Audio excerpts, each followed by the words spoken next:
please, at the moment, we can do that. We can do that after the program. If you could let Nasir go, he's being mobbed. For our volunteers to get on stage, please. Okay, thank you. Okay, please, can we start the session? Settle down, calm down. Yes, please. Sarai. Yeah. Up बैठ जाओ, Miss Bhai. Please, just go the other side. Go the other side. Sit. Let's start. Let's start. Go the other side. If you bid for a bat, go the other side. People who've bid for a bat, go the other side. Rajdeep Sardesai will be moderating this session. Put your hands together for Consulting Editor, India Today Group, Rajdeep Sardesai. Before you come, Rajdeep, one final little moment. Can I also have Supriya Prasad on stage with Vikrant? Come over. Baju bhai, आप Baju pa बैठ जाओ आप.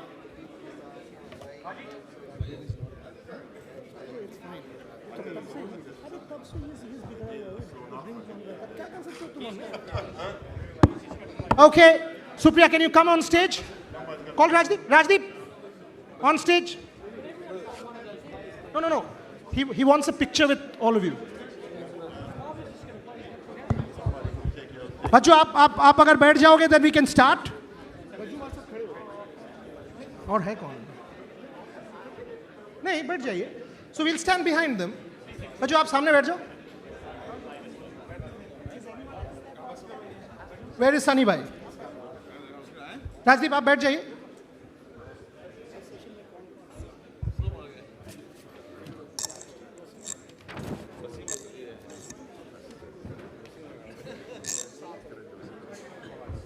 So Sunil Gavaskar, Wasim Akram, Michael Clark, Nasir Hussain, Vivian Richards. Those are the 5. That's fine. Harbhajan Singh, come.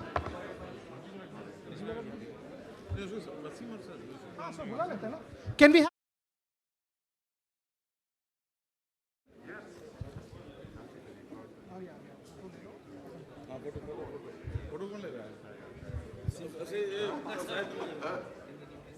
Wasim bhai, there is Wasim bhai.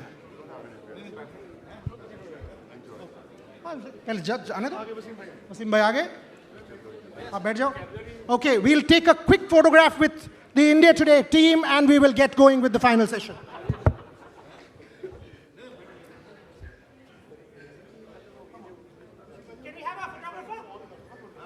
Can we have our photographer, please, for a quick photograph? Who's our official photographer? There you go.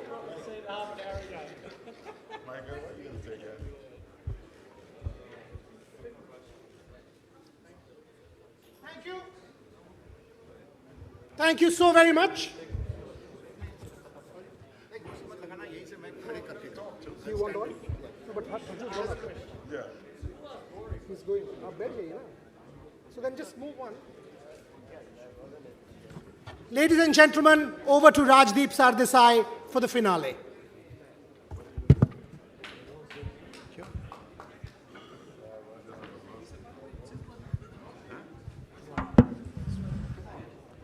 Thank you all very much. Can I ask everyone to please kindly sit? Wonderful.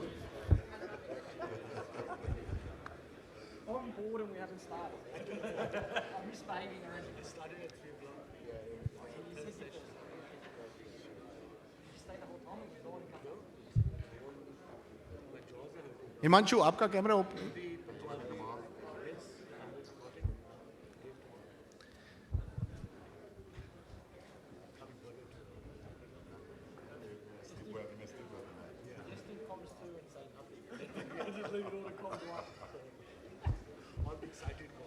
Ready?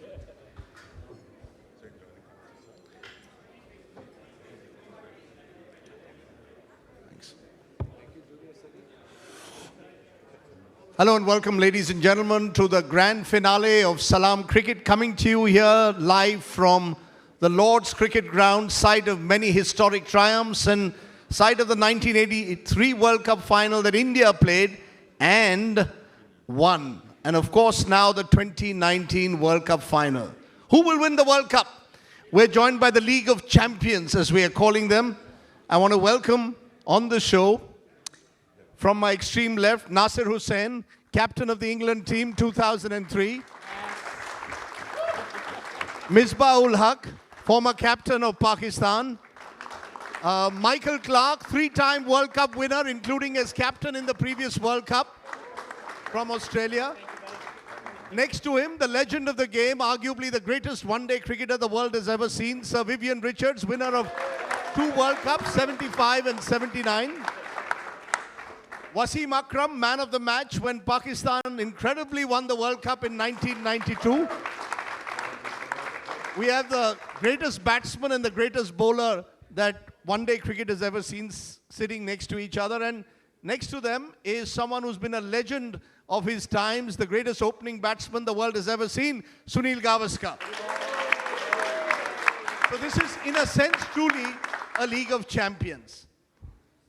Your mics are with you, and I want to start with you, Nasir Hussain, if not for any other reason, but the fact that of all the players here, the one country that still hasn't won a World Cup is England. And I just wonder whether 2019 is England, or as Sunil Gavaskar calls it, the rest of the world team's year. You won the Champions League with Liverpool, you won the Europa League with Chelsea.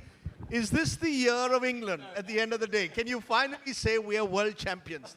The country that gave the world one-day cricket. Have you finished? I have. Well, thanks for reminding everyone in the whole nation around the world that we've never won anything in cricket, ever. And thanks for sitting me next to everyone that's won everything in the game of cricket. You won the T20 World. In fact, I never got out of the group stages of the World Cup, so I have no idea why I'm up here. But I've just been reminded by Misbah that we did win the 2020 World Cup in the Caribbean. That's right. I'd retired by then, so nothing to do with me. I don't remember your original question. It was that long ago, but I can tell you that in a few weeks' time here at Lord's, my gut feeling is that this England side will be there. This is the best ever England white ball side. I know it's not, that doesn't say a lot. This is the best ever England white ball side that we've ever had. And not even just by a little bit, by a country mile. And I think people around the world acknowledge that as well. It's not just English bravado. I think people see this side. People around the world don't necessarily think we're going to win it, but they are mighty impressed with this side, and that's all you can ask for. They are, as a nation, we are very proud of them. You want to also have a quick response to what Mr. Gavaskar's been saying all day, that this is the rest of the world England side led by an Irishman, comprising people who come from different parts of the world other than good old England? We are a multicultural society. We just decided to leave Brexit. You know what? What about tell Mr. Farage or Fasage or whatever his name is? Let's not go down that road. You never know. Even one of these days, a young boy born in Chennai might end up captaining England. So you never know what could happen. Why not? Wonderful.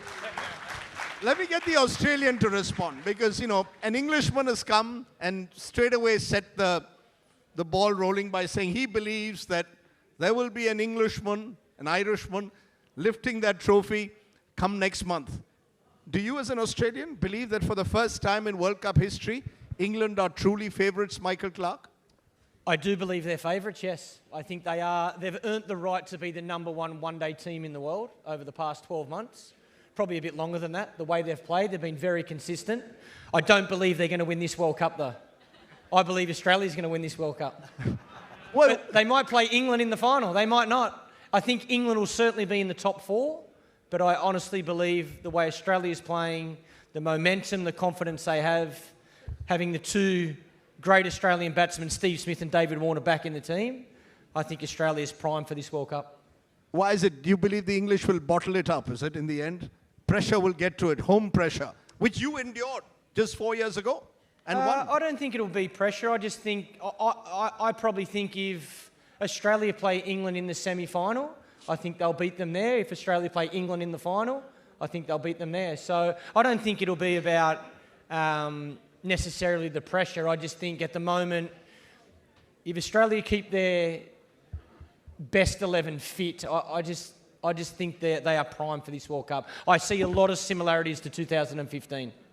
Okay, that's interesting. Let me turn to the man who scored the greatest ever World Cup knock at this ground, Sir Vivian Isaac Alexander Richards. He scored that innings in 1979, and many believe the West Indians actually, Sir Richards, Sir Viv, are the dark horses of this World Cup. Are we finally seeing the West Indians return to something quite like what they were once upon a time? Not quite your team, but finally we are seeing a West Indian side that actually has a fighting chance.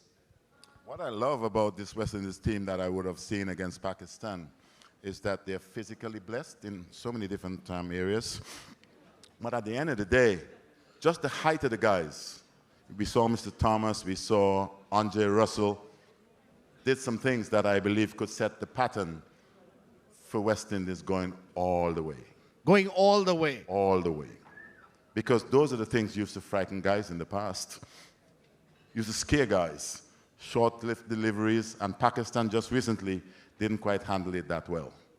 What is it? What has changed suddenly? What has suddenly changed that Viv Richards got the swagger back? I haven't seen you speak like this about a West Indian side in years. Now, if you notice, the guys, they're looking much fitter.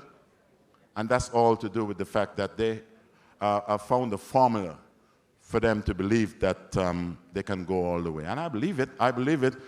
Let's forget about Australia, who's doing all whatever they may be doing. But I believe the match, West Indies versus Australia, is going to tell which team, I believe, has got the substance. Wow, that's coming. That's big coming from you, Savib. Okay, you've again set the ball rolling. I've come last to the Indians and the Pakistanis. Wasim Akram, Misbah ul Haq. We've got two Pakistanis because we believe that you need to give our neighbor a chance, at least in a show like this. Most people, for the first time, Wasim Akram, are not giving Pakistan a chance. And this is a team which 2 years ago on this very ground won the Champions Trophy. What's changed suddenly in 2 years? I suppose, yes, it is quite depressing that nobody's taking name of Pakistan to be the favorites. But Pakistan were never the favorites, even during Champions Trophy. I mean, they started off awfully against India, I suppose, and then eventually won the ICC. But I think this time they really have to pull a rabbit out of a bag to even qualify for the top four. Like I said a little while ago in our Hindi show, that we've done so many experiences before the World Cup. Instead of having the one squad, playing that squad against Australia, 5 one-days, then 4 against England, and then going into World Cup. So if you want to try different players or combination, it has to be 3-4 months before. I was having a work with Michael Clark other day. We were just discussing general, and he said, in Australia, we plan a World Cup year and a half before, that which squad probables will be there in the 25, and in the end pick 15 out of them. And Pakistan announced their 15 squad a day before their first game. So that shows that what is happening in the minds of selectors and, of course, the think tank of the Pakistan team. I have to ask you this, Misbah ul Haq. It said that what Pakistan team will actually come out to play, no one ever knows. It depends on which side of the bed you get up. Is that really true, that one day you can beat the best in the world and next day be bowled out by the West Indians for just over 100? What is it about Pakistan that makes it so unstable? I think the first thing that is important for that, you actually should know what is our best 11. And at the moment, the worrying sign for Pakistan team is that we even don't know which is our best 11. And these things need to be sorted out at least a year and a half before the World Cup. We kept on investing in certain players for certain positions, and then, I don't know for what reason, just before the World Cup, in a couple of series, we tried so many things, got confused, and now we are yet to find that who our best bowlers are, who our best batters are, and what numbers they should bat. So that's the biggest problem, and that's why I think nobody's just giving Pakistan a chance. Still, you don't know. One good game, like we are playing against England tomorrow, and if we can get through this game and win that game, that could really do wonders for Pakistan. But at the moment, we are struggling in So who's your favorite, Wasim Akram?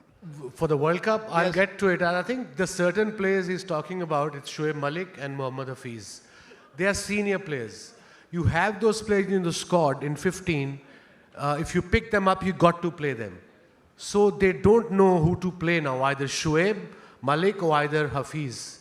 So they are in two minds. When your selectors or your think tank is two mind, the whole team gets into two. So who's your favorite? Asif Ali is also there. Yeah, and Asif Ali. Another debate. I wanted Asif Ali to play the first game because he's a middle order batsman, comes at number 5 or 6, and he's a power hitter as well. And he's a good player against short pitch deliveries. And he did well against England. He got 250s batting at number 5, number 6, and then they dropped him. Who's your favorite? My favorite is definitely England or India. One of them will. England or India. Good to have a Pakistani endorse an India-England final. You know, that is the dream final, Sunil Gavaskar. For many of us in India this time, India versus England, Lagan Part 2. You know, you remember Amir Khan's film? It's time, Lagan vasool karne ka time fir se aaya hai. Well, I mean, Do you believe India and England are the two favorites? We've got a more settled side than the Pakistanis this time, for example, and more consistent than the West Indians. well, England in my view, are the favorites, clear favorites. England are the favorites. Clear favorites for the simple reason they've been playing outstanding cricket, outstanding one-day cricket for the last couple of years. Maybe the turnaround started for them immediately after the 2015 World Cup. And I think, and maybe I'm completely wrong, I think they were helped to a great extent by the fact that when their season started in 2015, they were playing New Zealand. And they just saw how New Zealand approached one-day cricket. New Zealand were the runners-up of the World Cup a couple of months earlier. And they just saw how New Zealand played fearless cricket. And that's exactly what they did in that same series. And England chased down 300, 350 in the 2015 series. And I'm not too sure what the result was. Probably it was 2-2. But that is where they started to realize that that's the way they need to play cricket, one-day cricket, to get to the top. And they're today quite deservedly ranked number 1 in one-day cricket because they have been truly the most outstanding team in the last couple of years. India is not too far behind, but England, in my view, are the clear favorites. And if we go by what has happened in 2011 and 2015, where the home team has won the trophy, then this is England's year. You know, Nasir Hussain, they're all putting pressure on you. And the one thing that English sides in the past have not been able to handle is pressure. It's an 8-letter word that seems to get to the English in previous times. Do you believe this team is different? That there is something special, horses for courses, you've got one-day cricketers who are specialists at their game, and that's the big change. Well, I actually disagree with your question. England have never been under pressure in a World Cup. As I say, we've never been favourites. We've never got out the group stages, really. We've never, apart from 92, knockout cricket. No one's had any expectations of our white ball side when we've gone and played. This time, there is pressure. Absolutely. Home nation, expectation. At the end of the game the other day, they were chanting, "Cricket's coming home." Everyone in this country has waited for years and years for this moment. The one thing that nearly everyone on this stage, apart from me, has, is that they have handled pressure situations. That's what makes you a great sportsman, a great cricketer. That when it comes to that semi-final, and everyone is expecting you to beat India, beat West Indies, beat whoever is there, you don't bottle it. And you don't know, but one thing I do know is that our captain is not a bottler. He is a very calm, composed young man that soaks up pressure very, very well. So you don't know until the day.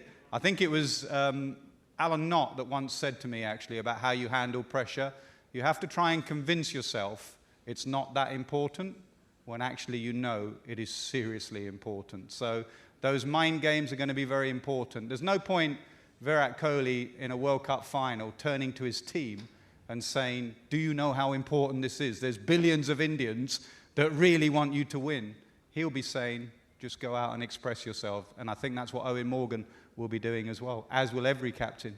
You know, there's one cricketer who knew how to handle pressure.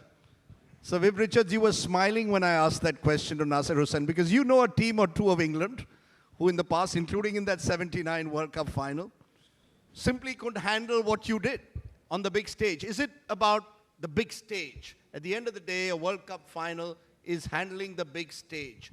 Do you believe that do you see a player or a team that has the capacity to do it? Is it about individuals or is it about a team handling the big stage? We all would have been pointing in the direction of England as being the favorites. But let me tell you this. They have a solid team on paper. The game is not played on paper. It's played out in the middle and what you accomplish on the day. And to be fair, I'm yet still to be convinced that at some point, when the pressure really gets to you, sometimes we see the greatest of players sometimes crumble. So until it happens out there, everyone is just as equal in my opinion. How did you handle the pressure in that 79 World Cup Listen. final? What was it about, was it the way you went to the crease, the swagger, the gum, the punching of the bat? There was something about you where the bowler seemed more intimidated with you on the crease than you seemed intimidated by any bowler. I'll tell you this, and it's quite simple. Whenever you go to the middle itself, there's some guys who have the stomach for it, some guys who are just happy to be in a final, and that's their victory. I want to go one step further. I want to prove that I am the man.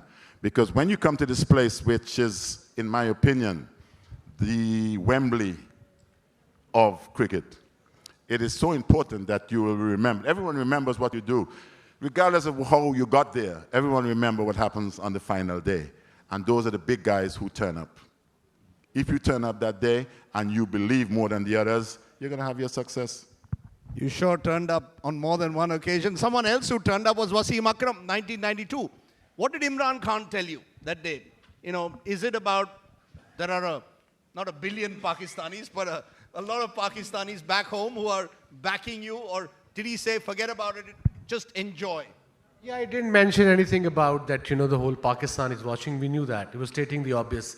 But I think he has been in that 92 tour, on that 92 tour, in the beginning, we started off, we lost by 10 wickets to West Indies.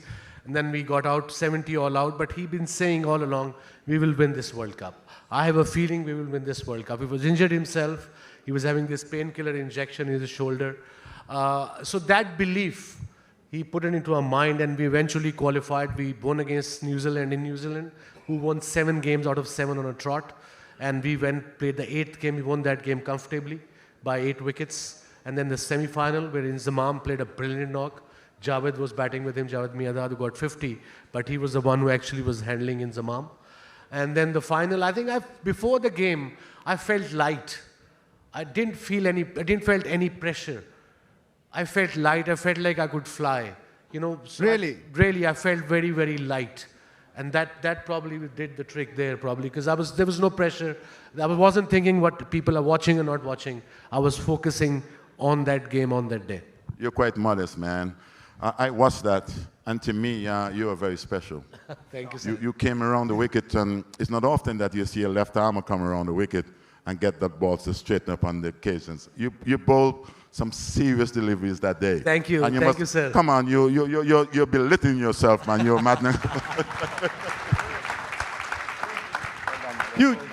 Huge compliment. Huge compliment. As Mr. Gavaskar pointed out, the last 2 World Cups have been won by the home side.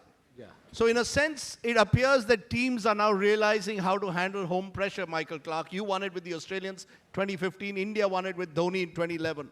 Is home turf an advantage, playing at home an advantage, or is it a burden on a team? I think it's certainly an advantage because you know conditions so well. You know the pitches, you know the hotel you're staying at, you're going to get home fans supporting you. I really think it comes down to how you look at it. As Nasser mentioned, I think there is expectation on England. And that's because they've been so successful and they have the luxury of playing in their own backyard. What it comes down to is how the players interpret that. Is that any more expectation or any more pressure than what they put on themselves on a daily basis? I think for us in 2015 it wasn't. I think we didn't expect to win that World Cup. But our standard was if we play to our best, we know we are good enough to win the World Cup. So our goal was to focus on every single game and play as well as we possibly could. I probably feel in 2015 we lost to New Zealand over in New Zealand, and that probably gave us a kick up the bum that we needed. It made us realise that our standard of playing probably at 8 out of 10 wasn't going to be good enough to go on and win, so we had to improve. Sunil Gavaskar, let's be honest. 1983, did we have any pressure? Did you even think of a word called pressure?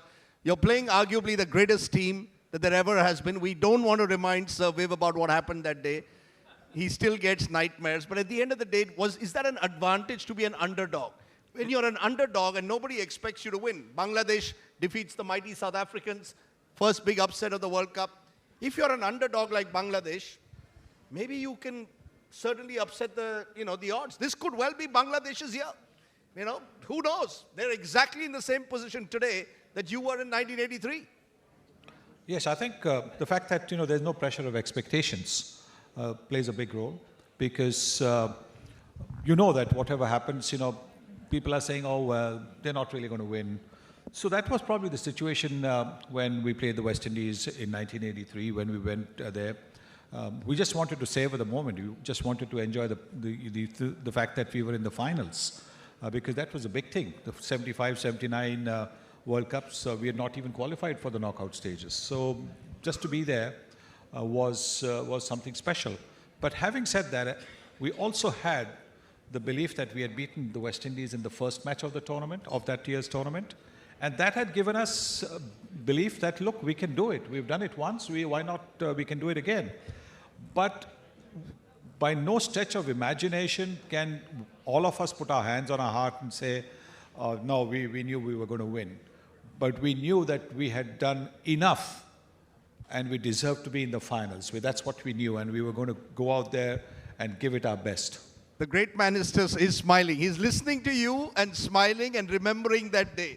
To be fair, Sonny just mentioned something about if you can beat the team who I think were the best team at that time twice, they deserve to have won. Definitely. You beat the best team at the time twice. In the preliminary rounds, I guess, and also in the finals. So which means, man, what else are you asking for? How long did it take you to recover, Sir Viv, from that game? How long did it take you to recover from that loss? Actually, we were still involved in county cricket.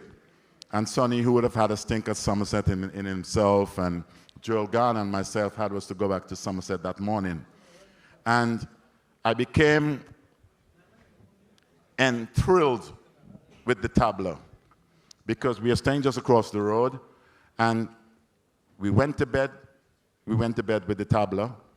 We got up in the morning with the tableau. So it goes to show you that the Indians were celebrating all the way. But at the end of the day, man... they knew your room. I was told they knew your room, and they were playing Bhangra music even louder outside your room. Listen, man, I never had a wink of sleep.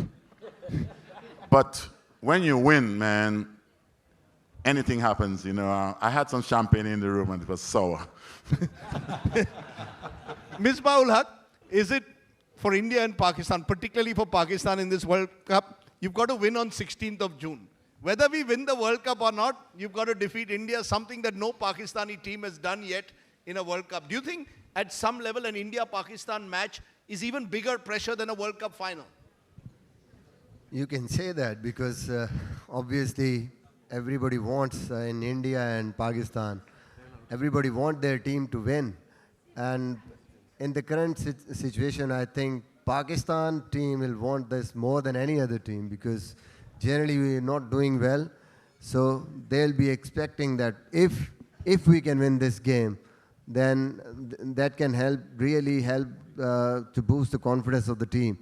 And obviously, that's also in the minds of everyone, that we should just win for the first time in the World Cups, because we haven't done it before. Why is that, Wasim Akram? With all the greats that you've had over the years, over 40 years, you've never defeated India in a World Cup. What happens? Is there something that happens to you when you see the Indians? I have answered this question about 7,000 times today. No, what hai? Black magic. What is it? We won against India quite a bit, by the way, apart from the ICC World Cup. World Cup mein kya hota hai? I don't know. We only play every 4 years. I mean, in Sydney, 92, they scored 220. We couldn't chase 220. Probably pressure. And then 99 World Cup at Old Trafford, they were 223 all out. We couldn't chase, although we went on to qualify for the finals. But, when you play against India or any other team, you don't think that way as a player. Oh, it's a World Cup, ICC, we have to win. We haven't won. You just come out and play a game like any other game. Seem bhai? Jadoo to nahi hai koi? Huh? Black magic? Black magic maybe. Black magic. Sunil Gavaskar, black magic against Pakistan. What is this? What is it? Do you think the Pakistanis buckle under pressure when they play India? Do they bottle up? No, I don't think so. As Wasim said, Pakistan's beaten India a number of times. World but Cup. maybe, yes, but maybe in the World Cup, the expectations are far greater on them. And maybe that's the reason why they probably don't play their natural game. Just, like we saw, even chasing 220 on both those occasions, they had enough batsmen to be able to do it. But they just got stuck. They weren't able to get the ball off the square. It was just one of those things where you could say that they bottled up. One word that's been often used is sorry. Even in 2007 T20 World Cup, first game, we need 39 runs on 14 balls. And I remember I was at the crease. We scored 38 on 12 balls. Could not score 1 run on 2 balls, and match was tied, and then we lost. And you got out. So at that time, I seriously thought that there is something wrong. There is some other. So you think there is black magic? Other forces at work. I don't want to get caught up in the politics. I don't want to get caught up in the politics here now between these two countries. But let me say this, for a reminder for Pakistan in terms of what can be achieved, the Champions Trophy just recently. India took them down pretty early. Who won the final? That's right. So that to me is also a motivator if you're in the Pakistan camp. Okay. I remember that. That's the Champions Trophy. But the word that will often be used, Nasir Hussain, in this World Cup is X factor. That a team has to win a World Cup when it has an X factor. That could be a player. It could be the way you play the game. Is there an X factor that you see as we head into this 2019 World Cup that could make all the difference? Is there a player? Is there a team? Is there a way of playing this game now that is the X factor? I think every tournament and every generation something comes up. So the 2020 World Cup that England won, it was a slower ball bouncer theory that came up. And sides took so long to work it out. By the end, England won that because they were ahead of the curve. So which side's ahead of the curve? Like at the moment in this World Cup, the bouncer seems to be a good option to go to. If you've got pace, that's why Viv mentions the West Indies. That's why England have gone with their very own West Indian in Jofra Archer. So, we've got a bit of pace now. But I actually think that will get you through a certain level, a certain qualifying, knockouts. But actually what will in the end get you to win a World Cup. Not many sides win a World Cup without great individual players. You talk about Viv Richards. When he turns up to a World Cup final, you can bet your last dollar that Viv Richards will turn up. When you turn up in Mumbai in 2011 and MS Dhoni knocks on the coach's door and says, "Coach, I want to go out there," that is a sign of greatness. That's a sign that bloke doesn't want to bottle it. Michael Clark in the last World Cup, at home, all that expectation, etc., I'm going to deliver. So in the end, you can have all these X factor, you can have all the theories, but actually what you need is greatness to get you over the line. So whichever side has those great cricketers that don't bottle it under pressure and want to be there, they will be the side that wins this tournament. Michael Clark, do you see that great player? 79, you knew Sir Viv was the greatest player at the time. 92, you could argue you knew by then Wasim Akram was something special. Do you see that special cricketer in this World Cup who could actually turn up on that big day and turn around this tournament? Is there someone you see who's got that X factor in him? In any of the... Me? Do I see? Yeah. Do you see anyone? I think the world sees him. His name's Virat Kohli. I think Really? yeah, of course. I think there's, I think Virat has been the standout one-day batsman for a long period of time. And statistics don't lie over a long period of time. I think he's an absolute superstar. I think he loves the big occasion. If you think about all the individual wonderful players that will be a part of this World Cup, Virat will be sitting in his room right now praying to God that he can walk out and bat in the World Cup. He will not have 1 ounce of fear or doubt. Virat is at a level where he probably feels if India's chasing 250 in the final, then he'll want to make 200 of those runs. He's got that See, I remember having a conversation with Brian Lara as a very, very young boy when I first come into the Australian team. And one of the things he always said to me was, when everybody else is making 100, you want to make 200. If other players are making 200, you want to make 300. And I sense that Virat Kohli, that's instilled in Virat. You know, I wonder, sir, whether, you know, for my generation, this is a tough question to answer, or to ask. Is Virat Kohli in the Sir Viv Richards League of batsmen, the kind who can intimidate bowlers? Is he the kind of batsman who will intimidate a team, and if he gets going in a World Cup, could go on a roll like you went in '79? I would say he has an advantage. He does have a helmet.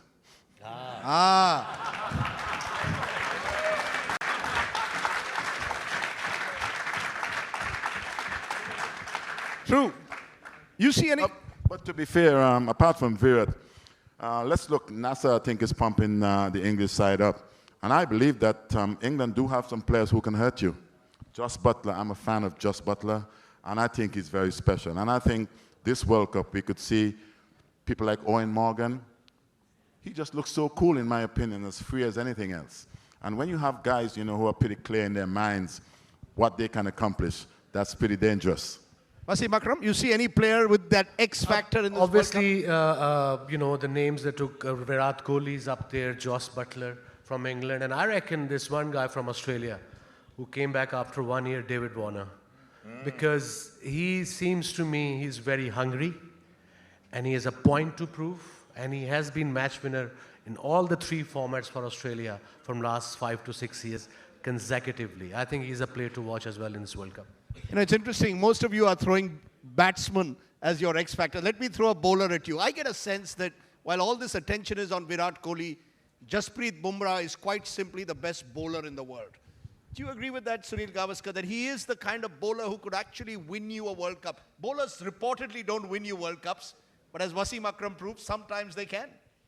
I think most times they do. Most times they do. If India won in 1983, it was the bowlers that did it for them, not the batsmen. Batsmen scored what, 183? Yeah. What is 183? Nothing. It's the bowlers who defended that score. So the bowlers do win the matches for you. And yes, Bumrah is today the best bowler in one-day cricket with the white ball. He's fantastic at the start of the innings. In the middle of the innings, he can come and choke the runs up, get some wickets, and towards the end, he comes and bowls those deadly Yorkers. So yes, he certainly is going to be the man who can win it for India. So even if India get out for not too many, they'll depend on Bumrah to try and win them matches. And I think under these conditions, the kind of pitches that we've seen so far, where there's a bit of life, somebody like Bumrah will certainly cause more than a problem for all the batsmen.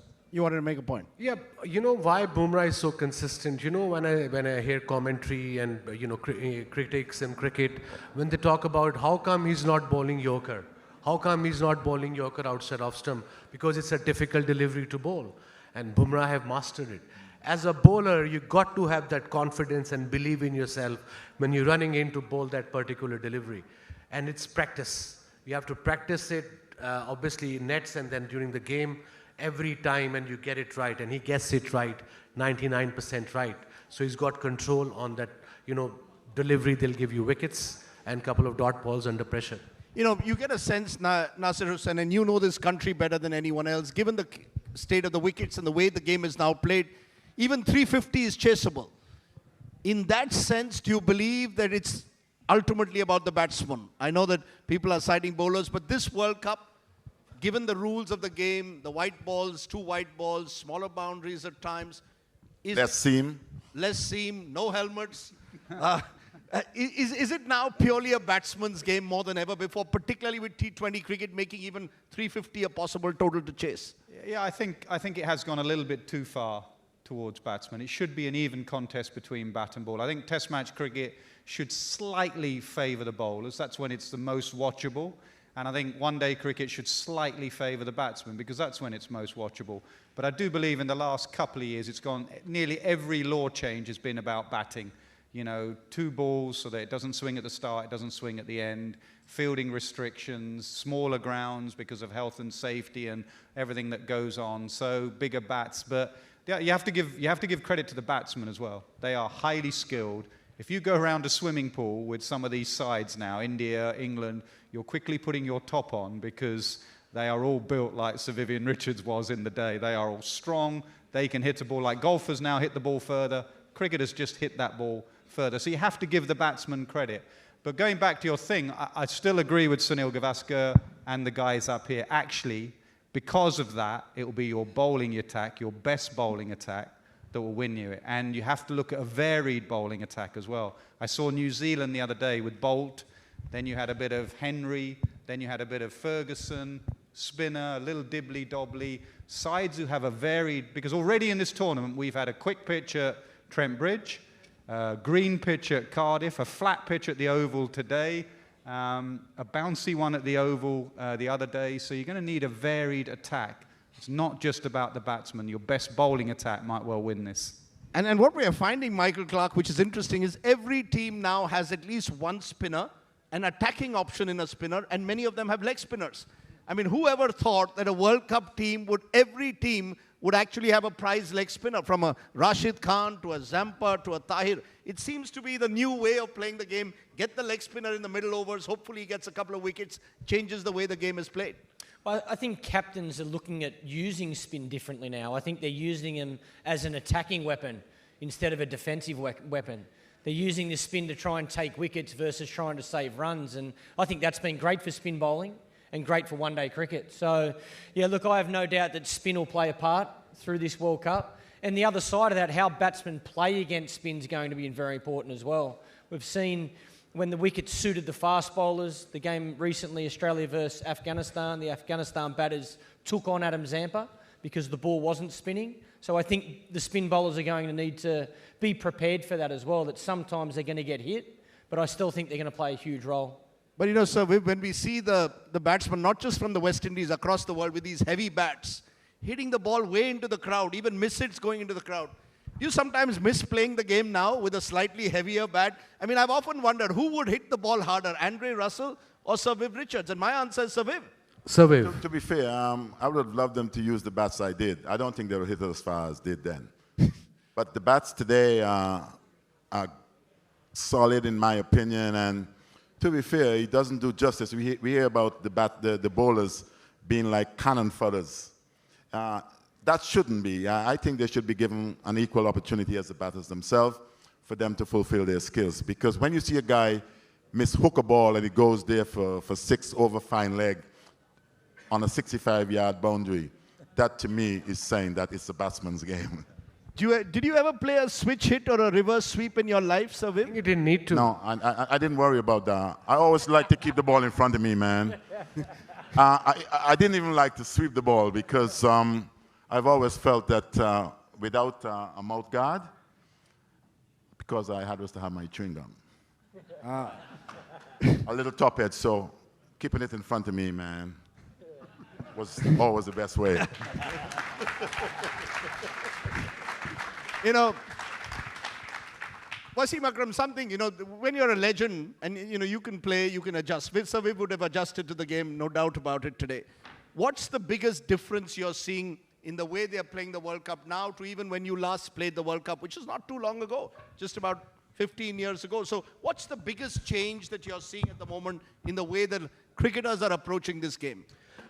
Obviously, it's getting bigger and bigger every time the World Cup happens. And this year we haven't seen anything yet in England, but hopefully England is start winning. We'll see the World Cup actually is happening here. If it would have been India, Pakistan or anywhere else, every city would have been closed just to this World Cup happening. But I think the preparation is a lot more now. The staff is a lot more now. And obviously the skill level is gone higher and higher and higher, batting and bowling. And of course fielding. Fielding has improved immensely in last 10 years. Have you ever seen a better Indian fielding side than this, Sunil Gavaskar? I mean, look at your great 83 World Cup side. It had some very good fielders. But compared to what we have at the moment, we seem to have athletes now. An Indian team with athletes in almost every department. Well, the 1985 team that won the World Championship of Cricket had probably the best Indian fielding team, even better than this one. Better than this one, the 85 team that won the Championship of Cricket in Australia. That's exactly what I'm saying. That's exactly what I am saying. Look at me as much as you want. That's exactly what I'm saying. Okay, let me rephrase that, sir. Do you think you were fitter than were you fitter than the present team? Fitter? We were all fitter because we lasted the whole game. We lasted the whole game. You mean you didn't go back, into the pavilion every time there was a drinks break? No, we didn't have as many drinks on the field, even in a T20 game. Every time there's a DRS, there is a 12th man coming with drinks for the players today. They're having drinks every 5-7 minutes. That delays the game, that delays the rhythm of the game. And then there's a drink breaks. And then there are the drinks breaks. We never had that. We never had, let me tell you also one more thing. We never had a fielder, a 12th man or a reserve waiting on the fine leg boundary for a fast bowler to have a drink after he'd bowled his 6 deliveries. That only came after 1 hour. The umpires never allowed it. So, because it's a physical game, it's a stamina game of stamina. So if batsmen are running 2s, 3s, 2s, 3s, and they do not get to have a drink at the end of every over, why should a fast bowler, after he bowls 6 deliveries, go to deep fine leg and have an energy drink for him? We didn't have that during our time. And the biggest difference is we played with the red ball, which swung a lot more than this white ball does. Yes, Viv? I'll certainly in your corner with that. and you could bowl, and you could bowl more than 1 bouncer. We sometimes forget that the West Indians could get away with 3-4 bouncers and over, and you never had a drink at the boundary line, did you? No, the bouncers goes over your head. Short delivery is just about the chest. And the West Indian fast bowlers went for this part of the body, right? Well, no, we always went, if I can remember Malcolm Marshall quite clearly, he didn't want to go over your head. He was looking for the throat. That's actually, as a bowler, that's where you should be aiming. Not above your head, actual throat. You know, that's an interesting point, Nasir Hussain. Our today's batsmen, and we've seen that already early in this World Cup, used to pace like fire. Suddenly, when a bowler comes and starts bowling at 145, 150, today's batsmen are struggling a bit. Is that going to be the formula, in a sense, as you said, for this World Cup? Pace like fire can also work.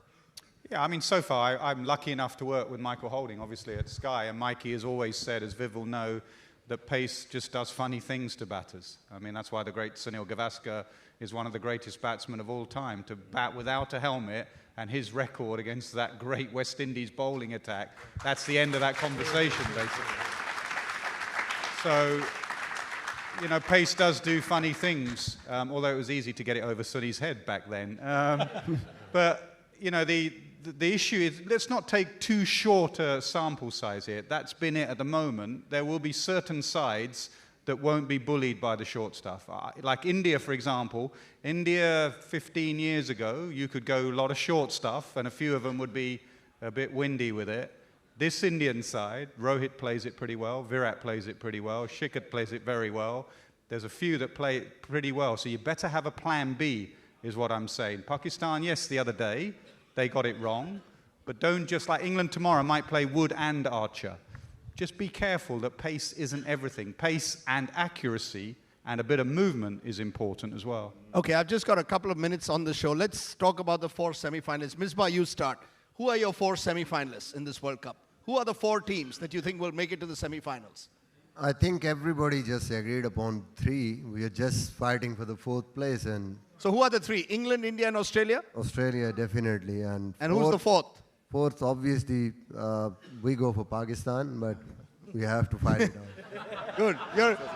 You got to go for Pakistan. You've got to go back home to Lahore for starters. Michael Clark, choose your 4. Yeah, Australia, England, India, and West Indies. Am I 4? Ah, good. You've made Saviv happy. Saviv, your 4. I'm going to let my conscience rule my professional ability here now. I'd love to see us get there. The Windies, for sure, as a West Indian. Australia, I've always fancied. England, I think this is the greatest opportunity for them to be there. Which is the next team now? Come on, Saviv, you've got a strong Indian connection. You're not going to say India? India, I'll tell you something. You are not in this. India, I've got to put India somewhere there. But my gut feeling tells me at times, man, that it's not always what you see on paper works. Okay, okay. We're going to be careful about that, Sir Viv. Wasim Akram, you're 4. Obviously, 3 teams could be England, India, Australia. And I reckon, I agree with Sir Viv that West Indies are looking very dangerous. And they're on the right track. What I can see from outside, they're enjoying their cricket. They're not there for the sake of being there. They actually they're owning the place. And that's a big difference I've seen. Sunil Gavaskar? Yes, India, England, Australia, and because what we saw at Trent Bridge the other day, the bouncer is back, the West Indies. Okay, good. Good to hear that. Nasir Hussain, you're 4. I don't know how Australia suddenly have got in an automatic top 3. Last time I saw them play one-day cricket in England, they were hopeless. So I'm going to go England and India, the top 2 ranked sides. I'm going to go a side that no one ever mentions, and that's New Zealand. And then it really hurts me to say that the 4th one will be Australia, not the 3rd one. So. Okay, I'm going to now do something interesting at the very end. All of you have played numerous World Cups, watched them. I'm going to ask you, you can pause for 10 seconds to think about it. If there was one cricketer who's played this World Cup since 1975, who you'd want to play in a final for your life, you need your country to win, you can pick anyone from any country. You start, Mr. Gavaskar. Who would you choose to play for the World Cup for your life? Sir Isaac Vivian Alexander Richards. Without a doubt. Not the slightest doubt. Not the slightest doubt. Because he got out for 30, we won the World Cup. If he hadn't got out for 30, and he was in a rush to go maybe back to Taunton, so otherwise we would not have won that. Wasim Akram, pick a cricketer. You can pick yourself. That'll be weird. But if I have to pick any cricketer, it has to be this guy sitting next to me, Sir Viv Richards. I've seen him in his prime. I saw him, I played against him. He was the whole package, not just the batsman. He could bowl, he could 10 overs, tremendous fielder, and a great leader. Sir Richards, you want to pick someone? I'm going to put myself out of the picture here now and say to you that for some reason, I think England has got an individual who's going to get it done. And Butler, with some of the things that he would have achieved, and just the bravery and the array of shots and the skill sets, I'll certainly put him up there as being an individual who I could put my money on. But the greatest ever, is there someone who stands out for you out of all the World Cup cricketers you've seen? Kapil Dev for winning it. Kapil Dev, well, good. Good to hear his name. Michael Clark? I think obviously Viv's a given as the batsman. I'm going to go for a bowler. I'm going to go for Shane Warne. I'd like Shane Warne. Misbah-ul Haq, is there any cricketer who's stood out for you in all these years who you say, wow, this is a player? I think 2 guys are sitting here. One is a batsman, great batsman, and the other a legend, an all-rounder. I always just see Wasim Bhai as one package, like in 92, who can win any game. So I'll go for him. Okay. Nasir Hussain, you get the final pick. Well, I'm going to be boring again. No surprise there. And I'm going to go for Viv, not for the reasons that everyone's given. I think it's just an absolute given that Viv Richards is the greatest player that's ever played the game. But actually, as cricketers also, you are ambassadors for your game. And I couldn't think of a better ambassador for our game with his aura, his personality. Viv Richards is great, but he doesn't tell you he's great. And that's what makes him a great ambassador for our game. So I'm going to go Viv Richards. Wonderfully put. Wow. And I think that sums up what Salaam Cricket has been like. You know, we've had the legends with us, people who won World Cups for their teams, people who shaped World Cup finals, and it's been an enthralling day looking ahead to this World Cup. I want to thank all of you, and I want to wish Nasir Hussain all the very best, because what we want in India, in some ways, not just, it's either got to be an India-Pakistan semi-final, where we defeat the Pakistanis, and then an India-England Lagan Part 2. I don't know if you've seen the film Nasir Lagan, but it's a film where a young Indian team of villagers mostly defeat the Royal English side. So I hope you're ready for that. Lagan Part 2. You better get there first, to be honest. Okay, great. Ladies and gentlemen, we've had a wonderful day of listening to the greats of the game. It can't get better than this. Thank you all very much for being here as part of Salaam Cricket. Give them a very big hand, ladies and gentlemen. Okay. Okay, we have... Ladies and gentlemen, we have final... Right, guys, get you all together. Official group shot. One second, let me get the signature. Ladies at the back, can I get you out of the way, please? Okay, keep the bats in your hand. Guys, just settle up.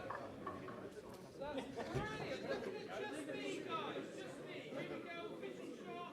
Big smile, 3, 2, 1. Brilliant, and again. Get in.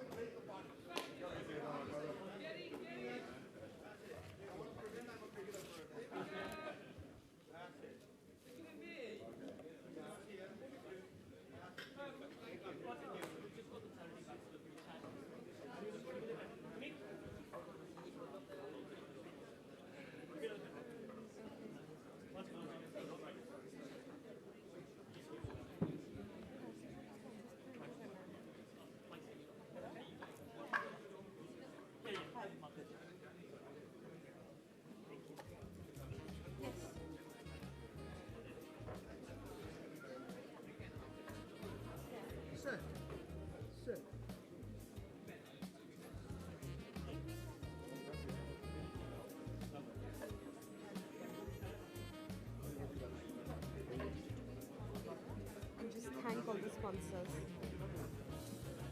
They're right here. Co-presented. Okay, we just have a final announcement to make, ladies and gentlemen.